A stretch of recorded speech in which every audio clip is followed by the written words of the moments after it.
Salut à tous, bienvenue dans un nouvel épisode de NR Lifestyle. Je m'appelle Nicolas Renier, je suis gérant du NR Fight Club Paris et cofondateur de Fans de Combat. On est encore dans un épisode où on va aller s'entraîner à la RFT. Je suis en chemin, un petit peu en retard, mais on va dire que c'est l'heure brésilienne. Et puis je vais vous filmer tout ça, partager ça, j'espère que ça va vous plaire. Commentez, likez, abonnez-vous comme d'habitude pour ne pas rater un seul épisode, la cloche, et vous connaissez la musique. Let's go! Donc là on arrive, l'entraînement des filles sur le côté avec coach Edou, ceinture noire de lutte à livrer. Oh, ça, c'est tout bon.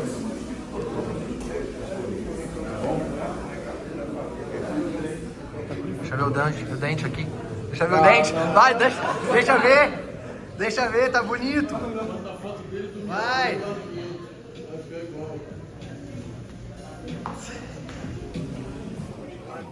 Ok, c'est parti pour l'entraînement avec Marcio Cromado. Donc là, je vous le mets en avant en accéléré, parce qu'en fait, c'est juste histoire que vous voyez un petit peu à quoi ça ressemble. Donc j'aime bien ces échauffements, ou j'aime bien ces cours en général à Mestre Cromado, parce que voilà, je trouve qu'on se rapproche le plus possible du combat, avec même dans la répétition technique, voilà, des mouvements, des enchaînements qui sont assez simples. Donc là, l'exemple, c'est mon adversaire rentre en double leg, je défends en attaquant guillotine ou alors la tête avec le bras. Et à partir de là, on fait un peu ce qu'on veut. Moi, si vous voyez, quand je répète, c'est en général...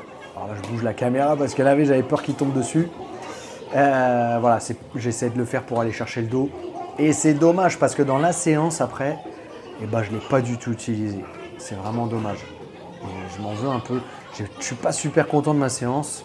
Vous allez voir pourquoi là dans l'épisode. Pourtant, je gagne 80%, 85% de mes sparring. Mais ouais, je ne suis pas super content de ce qui a été fait, de tout. Bon, bref, on en reparlera.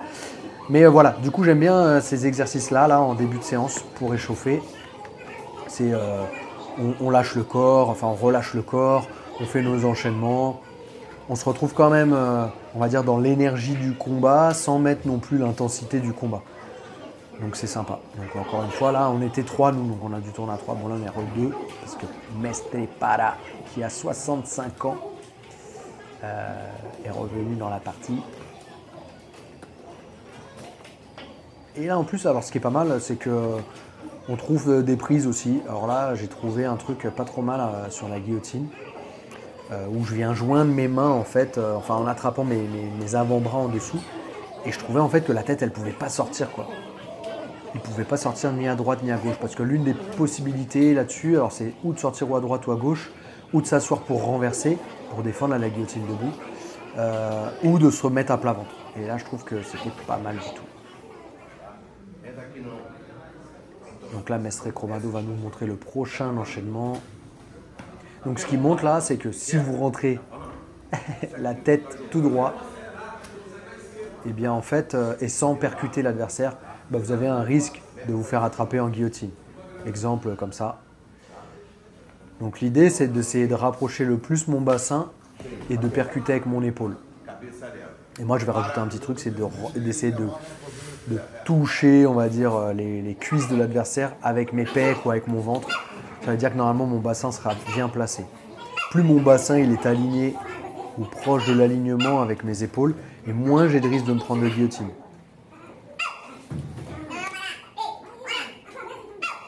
Et en plus de ça, je serai beaucoup mieux placé pour faire mes projections et mon adversaire aura beaucoup moins de possibilités de sprawler. Donc en ayant bien le bassin proche des jambes de mon adversaire. Donc on va voir comment moi je l'ai fait. En tout cas là, mon partenaire, à l'image, c'est pas terrible ce qu'il fait. On va voir moi comment. En fait, je rentre un peu... Non, c'est un peu mieux que mon adversaire, heureusement, parce que bon, il est moins gradé quand même, moins de pratique que moi. Mais ça pourrait être bien mieux. Mais mon bassin rentre quand même est beaucoup plus devant. Voilà, là, c'était toujours la même personne qui devait répéter. C'était au signal de Mestre Cromado. Allez, répéter. Autre enchaînement qu'on va voir.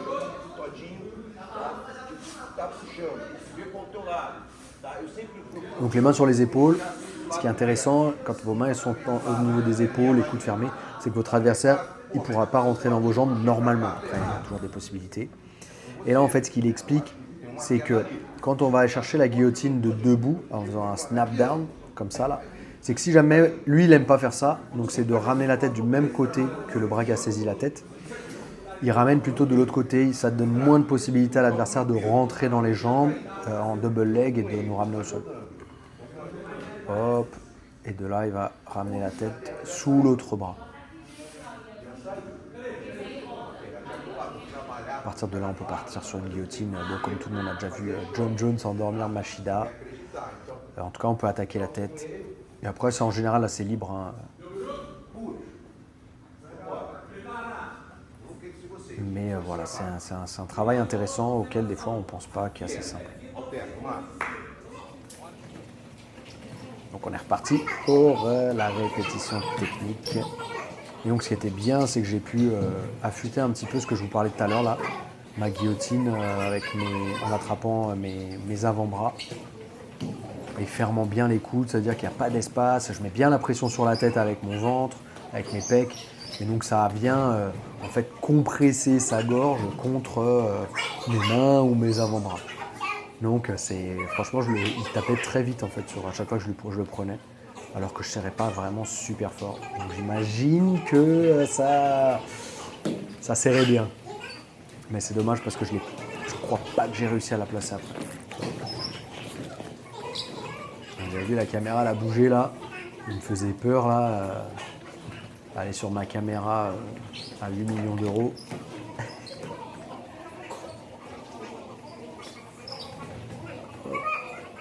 Yes. Alors un truc qui est dommage dans tout ça, c'est qu'on parle jamais du combat des mains. Et en fait, c'est ça qui est le plus important. Si vous gagnez le combat des mains, si vous gagnez le centre avec votre tête, si vous vous déplacez pour aller chercher l'angle, un peu comme en boxe, en fait, l'adversaire, il ne pourra pas rentrer dans vos jambes. Et on va voir un petit peu ça, je l'ai fait un petit peu pendant mes sparring. Et ça arrive là d'ailleurs, tout de suite, les sparring, on va pouvoir analyser tout ça. Donc là, je suis face à Jogador qui, physiquement, je ne sais pas ce qu'il mange celui-là. Mais c'est un rocher, on ne dirait pas comme ça. Alors ouais, les copains, ils sont cool, ils se mettent devant la caméra. Bon, lui, je reste en face de lui. Je sais qu'il rentre, mais il ne sait pas vraiment rentrer dans les jambes. Donc moi, ça m'arrange. Hop, on va lui récupérer la tête. On va le ramener à genoux. Je lui mets un peu la pression. Vous avez vu comment je prends la guillotine sans prendre de risque? En fait, je me mets vraiment sur le dos, mais de profil, avec les jambes qui sont loin de lui. En fait, s'il veut sauter par-dessus la garde, je le vois faire. Et si jamais il veut rouler de l'autre côté, comme je fais des fois, pareil, je le vois faire et je peux l'accompagner. Donc ça me laisse, j'ai un temps d'avance en fait sur lui. Et c'est pas mal pour éviter. Là on est dans un club de lutte à livrer. La plupart des mecs ils savent défendre la guillotine. Donc j'essaye de. Il faut on va dire anticiper les défenses. Et du coup je fais comme ça. On n'a pas vu, mais j'ai renversé donc mon ami Jogador. Jogador, c'est joueur de football. Donc, je ne sais pas pourquoi il l'appelle comme ça. Mais en fait, après, au Brésil, on ne connaît que les surnoms. On ne sait même pas c'est quoi les vrais noms. Vrai nom, vrai prénom. Donc lui, c'est Jogador. J'imagine joue au foot ou je ne sais pas, où il a un corps de footballeur, je ne sais pas. Donc là, j'essaie mon bodylock, mais il y a de la force dans ses jambes. Là. J'arrive pas à me décrocher de ses crochets. Et j'arrive dans la garde fermée. Donc ça ne sert plus à rien d'avoir le bodylock. Et du coup, je me redresse. Je me tourne pour la caméra. Hop, on est encore lucide, c'est le premier sparring. Il ouvre tout seul. Et là, je savais qu'il voulait se relever. Donc on est là, bon, je contrôle la distance. On voit plus grand chose si c'est bon. Mais ma tête, elle est au centre. Alors vous voyez pourquoi je suis pas super content, parce qu'il ne s'est pas passé grand chose dans ce sparring là. Et du coup, on progresse pas. Face à Carlston, qui est à l'UFC, qui vient de gagner donc il en a gagné 3 de combats, mais c'était son 4e combat à l'UFC. Donc en fait là, le projet ou l'idée de ces sparring-là, c'était des sparring de 2 minutes. On pouvait se reposer comme on voulait. Et en fait, vous avez vu, il y avait une vraie aire de combat pour chacun. Et du coup, on avait vraiment du temps de récup. Et donc l'objectif, c'était vraiment d'accélérer. Mais en fait, je suis beaucoup moins partisan de ce... Alors, je me suis entraîné longuement dans ce format-là. Mais je suis beaucoup moins... on va dire qu'en fait, à haut niveau, moi, ça m'est arrivé souvent de me faire punir parce que je m'excitais trop et que j'étais pas assez précis sur mes techniques. Et en fait, là, c'est ce qui va se passer dans ce sparring-là, c'est que Carlston, lui, il essaye d'exploser, d'accélérer et tout. Et en vrai, je défends, et vous allez voir à la fin, j'arrive à le mettre sur le dos et à passer la garde. Donc, je suis plutôt partisan de ça en ce moment, même si voilà, je pense que ça va dépendre vraiment de chacun. Lui, Carlston, justement, il a besoin d'accélérer, il a besoin de travailler son explosivité parce que c'est c'est un diesel en fait en combat. Il a un rythme de combat, on va dire, assez lent. Mais voilà, si vous suivez son rythme, vous allez fatiguer avant lui, quoi. En plus, il travaille sur les étranglements, donc vous allez sortir une fois, 2 fois, vous allez être fatigué. Donc voilà, vous avez vu là ce que je disais tout à l'heure, l'étranglement, je me suis retrouvé quand même pas mal de fois là-dedans. Et en fait, à aucun moment, j'ai vraiment réussi, enfin j'ai vraiment cherché en fait à le placer. Donc là, on voit pas bien, mais j'ai sa tête qui est sous ma jambe. Donc je le bascule. Aïe, aïe, aïe. Compliqué quand on pose la caméra. Et là, en fait, j'arrive à me laisser sur le dos et à passer la garde directement. Et donc là, en match, j'ai gagné au point, quoi. Après, lui, il a bien fait. On va dire que lui, il a fait le sparring qu'il devait faire pour progresser. Et moi, je pense que j'ai fait le sparring que je devais faire pour progresser. Mais encore une fois, j'aurais pu faire beaucoup mieux et tenter plus de choses. Mais sur 2 minutes, c'est vraiment. On va dire qu'on commence à fatiguer à une fin. Todinho Jefferson, pour moi, c'est vraiment l'un des mecs les plus forts de la RFT. C'est un petit jeune, ceinture noire maintenant. Et franchement, je crois qu'il est ceinture noire, en tout cas marron noir. Et je pense qu'il va signer à l'UFC là prochainement. Il fait des combats impressionnants en MMA. Puis en Utah, il a presque tout gagné aussi au Brésil. Donc en fait, c'est facile, on va dire, de lutter avec lui parce qu'il a besoin, comme 90% des Brésiliens, de distance et de rentrer pour pouvoir rentrer dans les jambes en double leg. C'est ce qu'ils font tous les Brésiliens. Et à partir du moment où vous prenez un contrôle sur lui, il ne rentrera pas dans vos jambes. Donc c'est ce qui va se passer dans ce combat-là. Vous avez vu, il veut bouger, mais à chaque fois, dès qu'on a une distance où il peut rentrer, j'ai imposé mes mains sur lui et il ne peut pas rentrer dans les jambes. Plus de ça, j'ai tout le temps le contrôle du centre avec ma tête. Donc voilà, je savais qu'il voulait me rentrer dedans. Moi, j'ai cherché plutôt à défendre, mais j'aurais dû... l'objectif, c'est quand même de mettre des points ou de finaliser. Donc c'est pour ça que je ne suis pas super content de ma séance. C'est vrai que ce n'est pas un rythme sur lequel je m'entraîne beaucoup en ce moment, donc...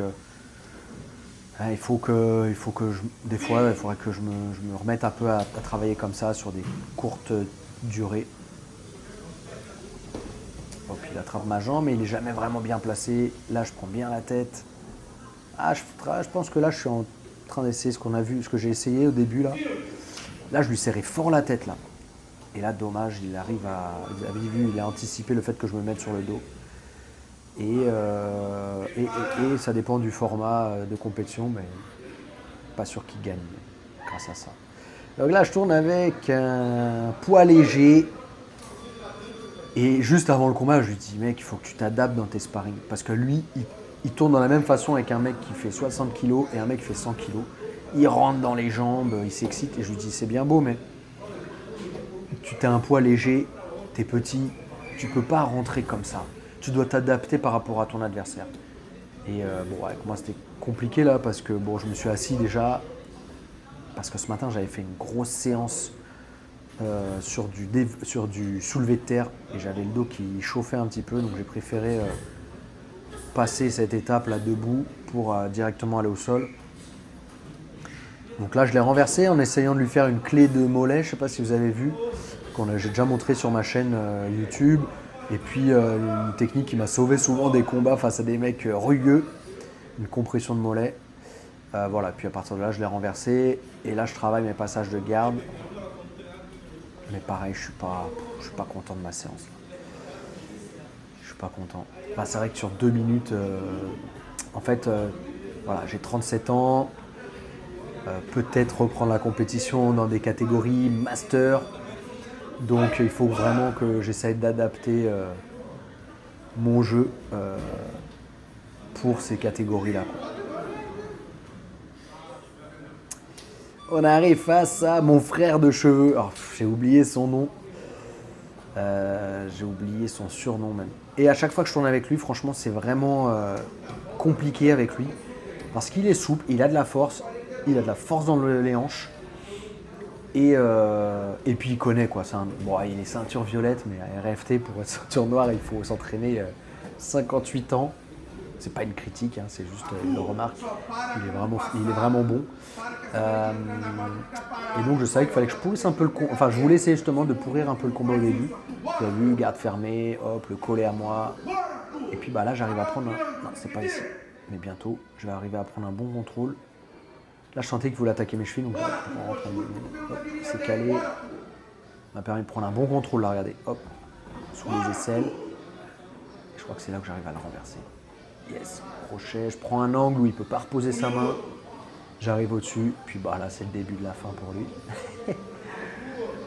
Donc là, je pèse bien avec mon bassin sur son ventre pour le fatiguer, pour qu'il soit essoufflé, pour que même s'il arrive à sortir de là, eh bien, il soit plus fatigué que moi et du coup, qu'il ait du mal à me contrôler, qu'il ait du mal à me finaliser parce qu'il aura moins d'énergie que moi et moi, j'aurai normalement plus de facilité, plus de chances de sortir. Donc là, il me donnait étrangement le katagatame, donc je ne l'ai pas pris, après je l'ai pris. Mais je pense que ça doit être une position qu'il défend bien parce qu'il m'a laissé littéralement la prendre, cette soumission. Donc là, j'ai serré, c'est pas mon côté le plus fort, mais j'ai serré pour voir comment il réagissait. Et j'ai vu que il réagissait pas tellement, donc je me suis dit, ok, on va essayer de voir de l'autre côté, sur mon côté plus fort, donc avec mon bras droit en dessous. Mais j'ai pas réussi à le prendre, le katagatame. Mais par contre, je l'ai étouffé avec mes pecs, mes gros pecs. Hop là. Et c'est terminé. Là, je me retrouve face à Ricardo. Hop, il était déjà excité. Vous allez voir, j'ai coupé, mais on va se retrouver au sol. Voilà. Donc Ricardo, vous l'avez déjà vu normalement, spécialisé clé de talon. Hop, je l'ai pris en triangle, malheureusement. Il a bien défendu. Et en plus, il est dangereux sur les clés de talon et il y a une clé de talon à faire en sortie de triangle. Donc, mais jamais trop serein avec ces gens-là. Même si je progresse pas mal sur les défenses clé de talon, clé de cheville. Vous allez voir après, même si ça se termine mal. Mais je commence à être un peu plus serein, un peu plus à l'aise. Voilà, on n'a pas tous des chevilles ou des talons, on va dire,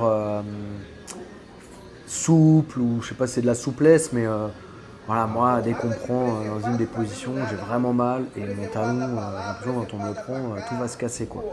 Et il y en a certains, tu les prends, tu tords dans tous les sens, il ne se passe rien. Voilà, c'est peut-être l'âge, je sais pas. J'étais pas comme ça vraiment avant, mais après aussi la technique, elle est bien meilleure aujourd'hui qu'à l'époque, donc je sais pas à quoi c'est dû. Mais en tout cas, voilà, je travaille et je suis un peu content, mais ce sparring-là, j'étais vraiment déçu après moi, j'étais vraiment énervé contre moi. Ça faisait longtemps que je ne m'étais pas senti comme ça. Parce que franchement, là, il me prend, mais il n'y a rien, quoi. Il n'y a rien, en plus. Voilà. Après, l'idée aussi, c'est pas forcément de sortir tout de suite, c'est essayer de me retrouver aussi dans la position. Et là, là, il n'y a rien. Hop, j'arrive à ouvrir ses pieds, je contrôle bien ses pieds pour éviter. Voilà, à chaque fois que quelqu'un vous prend les chevilles, il faut essayer de contrôler ses chevilles, il faut essayer de faire en sorte qu'il n'arrive pas à bien serrer, à utiliser son bassin. Donc si vous ouvrez ou là pour repousser ses pieds, il ne peut pas utiliser bien son bassin pour mettre la pression. Donc là, il est sur la clé de cheville, il va passer sur la clé de talon. Et pareil, il n'y a pas grand-chose. Il n'y a pas grand-chose, mais je tape. J'ai tellement peur de me blesser, j'ai peur de me blesser. Et là, je suis assez dégoûté. Déjà, la séance, je suis pas super satisfait. Et en plus de ça, il me fait taper sur un truc pourri, quoi. Ça m'a saoulé. Retour avec Tojinho. Je vous les ai laissé cet extrait-là. Parce que là, c'est intéressant de vous montrer un petit peu comment défendre le triangle de bras. Donc, il essaie de me prendre en triangle de bras. Et en fait, son objectif à lui, c'est donc d'attraper le bras et ma tête, d'accord, et de verrouiller ses mains de façon plus serrée possible. Mais qu'est-ce qui va se passer? Moi, mon objectif, c'est justement qu'il n'arrive pas à rétrécir, à fermer l'espace. Donc pour ça, ça va être, je vais jouer entre essayer, il y a deux directions possibles, entre me mettre comme ça à quatre pattes ou me remettre sur le profil en m'ouvrant avec mon coude sur son aisselle. Donc en fonction du côté où lui va mettre le plus de pression, eh ben, je vais aller de l'autre côté. Donc soit il peut mettre plus de pression au niveau de mon bras, donc là je vais me remettre à quatre pattes, soit il va mettre plus de pression au niveau de ma tête. Tiens, regardez là, ça c'est aussi une sortie pour la péruvienne. Hop, vous pouvez passer par-dessus la jambe, et là je suis passé, et je suis bien. Et là il n'y a plus rien. Donc ouais, soit d'un côté, soit de l'autre pour sortir du triangle de bras en fonction de comment lui met la pression.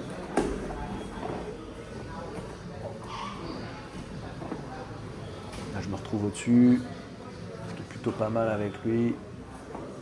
Après je suis quand même content, mes derniers sparring avec Toji se passent plutôt bien. J'arrive à faire des nouvelles choses. Après il n'est pas non plus à vouloir me défoncer à tout prix.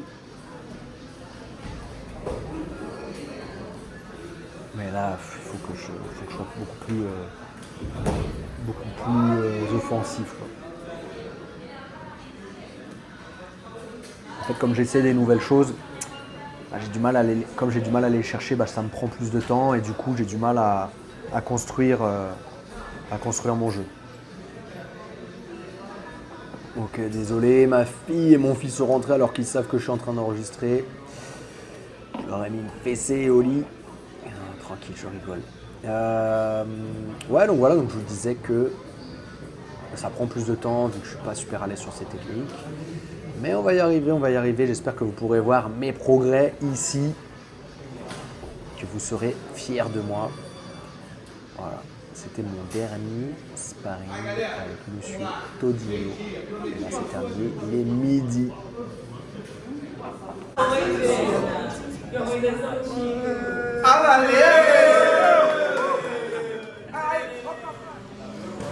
Donc la semaine dernière, il y a eu un accident dans le club de Reiner-Gracie où une personne en fait, elle a eu sa tête qui est restée coincée dans le sol pendant que l'autre a essayé de tourner. C'est-à-dire il s'est retrouvé en fait dans cette position-là où la tête était coincée au sol et on l'a forcé à aller par là. Donc bien évidemment, la tête est coincée ici, on vous force par là, il y a un moment ça craque et il s'est cassé le cou. Et qu'est-ce qui s'est passé? Il a été paralysé. Alors je ne sais pas où ça en est aujourd'hui, mais je sais que sur le coup, il ne pouvait plus du tout bouger. Donc ça, c'est des accidents qui peuvent arriver, surtout que notre sport, en fait, il s'ouvre à tout le monde. Il s'ouvre à tous les pratiquants et on fait laisser penser très souvent aux gens que on peut tout faire, de toute façon c'est cool, c'est du combat au sol, on peut se faire plaisir, on peut aller dans tous les sens, c'est libre, etc. C'est pas libre et c'est pour ça que c'est important d'être toujours encadré par des professeurs. Ça n'existe pas, j'entendais avant le grappling de rue, nous on a appris ça tout seul. Ça n'existe pas d'apprendre ça tout seul. Il faut être encadré par un professeur qui a de l'expérience et qui se consacre que à ça. C'est vraiment important. Et pour tous les professeurs, je peux vous conseiller 3 points. Le premier, c'est de mettre un bon état d'esprit dans votre club. C'est-à-dire que mettre un état d'esprit d'entraide, ok, c'est la guerre au moment de combattre, mais on veille à soi et on veille à notre partenaire. On veille et à soi-même et à notre partenaire. On ne fait jamais de techniques on ne les fait pas avec toute la violence possible. On fait tout le temps tout en contrôle. Notre sport, c'est tout le temps laisser le temps à l'adversaire d'abandonner. C'est vraiment important. Donc la première chose, c'est mettre un bon mindset dans le club. La deuxième, c'est de montrer de la technique. En JJB, ils ont interdit très rapidement de montrer des clés de cheville, mais ça c'était à l'époque. Et à l'époque où la clé de cheville, dans le JJB, ils ne savaient pas ce que c'était, ils ne savaient pas en faire, ils ne savaient pas faire de clé de talon. Et du coup, pour éviter les blessures, ils ont enlevé ça. Nous, en lutte à livrer, on fait ça dès la ceinture blanche. Maintenant, c'est qu'à partir de ceinture bleue qu'on peut faire les clés de talon, mais ceinture blanche, on peut faire clé de cheville. Pourquoi? Parce que dès le début, on montre attaque et défense. Donc, on sait défendre ça, on sait dans quel côté tourner, dans quel côté il ne faut pas tourner pour ne pas se blesser. Et pareil, j'attrape quelqu'un dans une clé de talon. Je vois qu'il ne veut pas taper. Et ben je lâche la position. C'est pas grave, on s'en fout. Après, c'est après le combat, peut-être lui dire ouais, fais attention, là, je pense que je t'avais. Et voilà, il faut abandonner, il ne faut pas hésiter à abandonner. Et la dernière chose, bien par rapport à cette position-là, c'est quoi? C'est le positionnement de la tête. Ma tête, elle ne doit jamais être relâchée au sol dans la position que je vous ai montrée. Ma tête, elle ne doit jamais être comme ça. Je dois toujours poser mon front au sol. Exemple, quand je prends une guillotine et que je suis en position montée, je dois toujours mettre mon front au sol. Je ne dois pas mettre le côté de mon crâne. Mon front doit être au sol. Comme ça, si mon front est au sol, je peux suivre le mouvement s'il va à droite ou à gauche. Mais si je laisse ma tête morte d'un côté, s'il va de ce côté-là, je ne peux pas le suivre. Et mon cou, je vais le casser. Donc c'est vraiment, vraiment important. Voilà, ces 3 choses. Les 2 choses sont basiques, c'est pour tout. Première, c'est un bon mindset. Deuxième, c'est la répétition technique. Et pareil, la répétition technique, elle doit être longue. C'est pas je répète 2 fois et après, mets de l'opposition à mon adversaire et on rentre presque dans un semi-combat. C'est pas ça qu'il faut faire. Il faut faire de la technique et voir c'est quoi, apprendre c'est quoi la biomécanique et apprendre c'est quoi la résistance du corps humain, les limites du corps humain. Je prends un étranglement, ok, comment ça s'est passé? Tu l'as senti plutôt dans la nuque ou tu l'as plutôt senti en étranglement? Je prends une clé de cheville, à quel moment je vois la plupart des gens vont taper, à quel moment une clé de talon ça va taper, etc. Tout ça, je vais l'apprendre en faisant de la technique. Après, je vais essayer tranquillement, doucement pendant les sparring. Et puis après, il y a la compétition où je peux me lâcher un peu plus, mais c'est pareil. L'objectif, c'est pas de paralyser quelqu'un quand on s'entraîne, c'est pas de blesser quelqu'un. L'idée, c'est de pouvoir s'entraîner le plus longtemps possible dans notre vie, d'essayer de sortir de notre zone de confort au quotidien et puis de sortir grandi de chaque événement qu'on va passer dans la pratique de notre sport, que ce soit à l'entraînement, en dehors et en compétition. Voilà, j'espère que cette petite vidéo rapide vous aura plu. Puis voilà, comme d'habitude, n'hésitez pas à liker, commenter et puis on se voit dans la prochaine vidéo. Merci à tous. Ossa. Les amis, entraînement terminé. Bon, ils sont en train de nettoyer le tatami. Vous avez vu, on a un bel espace ici à la RFT. RFT, c'est à Botafogo avec Mestre Marcio Cromado, un des anciens de la lutte à livrer. Il fait jeune, mais il n'est pas si jeune que ça. Écoutez, je vais vous emmener cette fois-ci manger dans un restaurant brésilien au poids. Donc, c'est-à-dire, on vient, on met les aliments, la nourriture qu'on veut dans une assiette. On pèse l'assiette et donc on paye en fonction du poids de l'assiette. Bien évidemment, le poids de l'assiette en lui-même est retiré du poids total. Mais voilà, je vais vous montrer tout ça. C'est parti. Ok, on est dans la cantine, pas très loin du club. Donc vous avez vu, c'est un buffet. Voilà, on peut remplir l'assiette comme on le souhaite. Alors c'était pas évident. Je devais tenir mon téléphone, la caméra, plus l'assiette, plus je sais pas quoi. J'essaie de vous faire. J'ai mis des tomates. C'est quand même pas mal, c'est quand même bien pratique. Puis c'est beaucoup des gens de bureau là, qui vont dans celui-là, c'est un truc un peu caché dans une petite rue. C'est des femmes âgées qui font à manger, donc c'est pas mal. Ça c'est de la papaye, très bon, c'est un fruit. Papaye, hop, c'est pas mal. Et attention, là, il va y avoir faire des bêtises parce qu'avec les mains c'est pas évident. Donc là, riz complet.